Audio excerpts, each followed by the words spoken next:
So the chapter is matter in our surroundings. In this chapter, we will be studying about the first introduction, that what is matter. Next, what are the processes involved in matter. Next, interconversion of matter, which will involve the processes here also.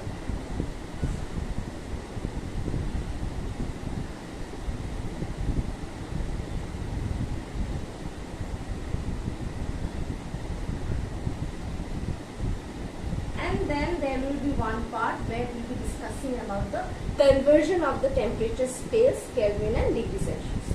Okay. So first, if we introduce to matter, what have you previously studied in grade 8? That what is matter? Matter is anything that has mass, occupies space, and can be perceived by our five senses. First thing, it has mass. Next, it occupies space. And third, it can be perceived by our senses. If you forget the word perceived, you can also say felt by the five senses. Okay. So matter is anything that has mass, occupies space, and can be perceived by our senses. What is matter made up of?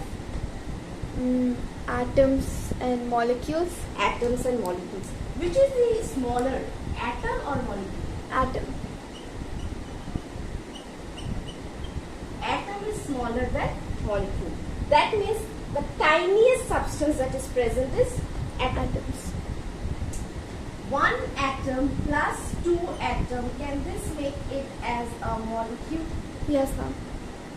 That means atom, we can prove, we can verify that atom is the smallest substance known. Matter is made up of atoms. Atoms can together link up and form a molecule. It can be atoms of the same type. It can be atoms of different types.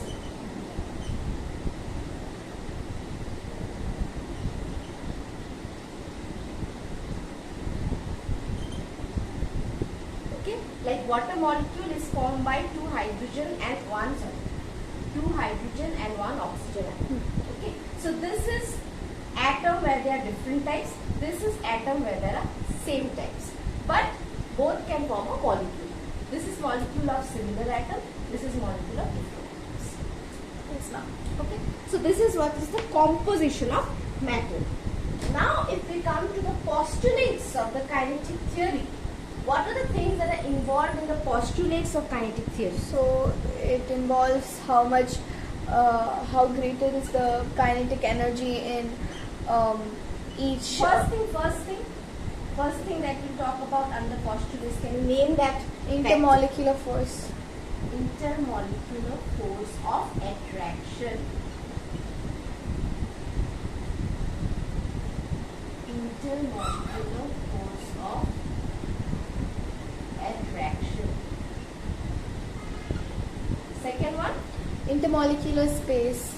Intermolecular space. And third one? Kinetic energy. Very good. Kinetic energy.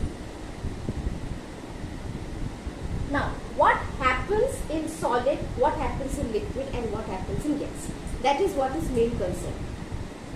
So, what are the three states of matter we are aware of? Solid, liquid, gas. Solid, liquid, gas. What happens in solid?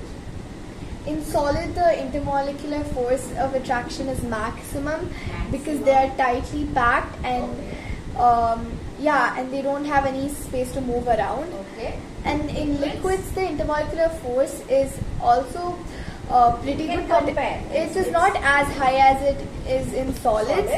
And it has more space to move around. That's why, and the attraction is less. Less than gas. Yeah. And what about gas? Gases the intermolecular force is very less, least. And it's the least. It's least, and they are free to move around anywhere, so they're not tightly packed. Okay. So this is how, when I compare between amongst the three, we'll say in solid the intermolecular force of attraction is the most or maximum. In gases, the intermolecular force of attraction is the least or minimum. And when I talk about liquids, I just compare it between the two, solid and gas. Force of attraction in liquid is less than solid but more than gas.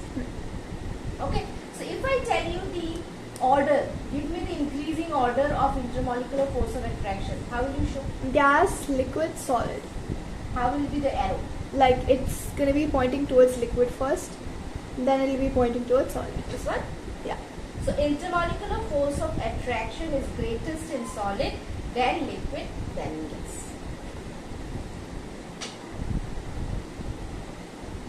Now if I come to intermolecular space, what happens in solid, what happens in liquid, what happens in gas?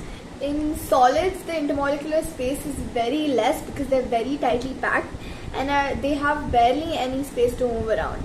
And in liquids, it's lesser compared to solid. It's more than compared to solids and lesser compared to gases. They can move around, but only within the container in which they're kept in. Within their boundary. Boundary, basically. And in gases, it's most. They have no boundaries. They can move indefinitely anywhere actually. So we can put the arrow like this. We can say intermolecular space in solid is the least, in the gas is the most, and liquid can be compared with the two. So here if I ask you the correct order of intermolecular space amongst the three states of matter, then how will be the arrow? It'll be pointing towards liquid first. This one or this one? Like this way. This one? No, this way. This one? Yeah. Okay, good. And then the same way. So intermolecular space is least in solid, then in liquid, and most in gas. Gas. So whenever you compare, use the word maximum, minimum, or most, least. Okay. Then we come to kinetic energy, which is about movement of molecules, right? So because space is more in gas, obviously it will The be kinetic moving. energy is more when the space is more because they have more energy to move around because they have more space. also to move around. So, So yeah. same order Same will order. be followed of kinetic energy also for the three states of matter. So this is about the matter's composition, matter's postulates, and the three states of matter. Next we'll go to the interconversion of states of matter, where we'll be discussing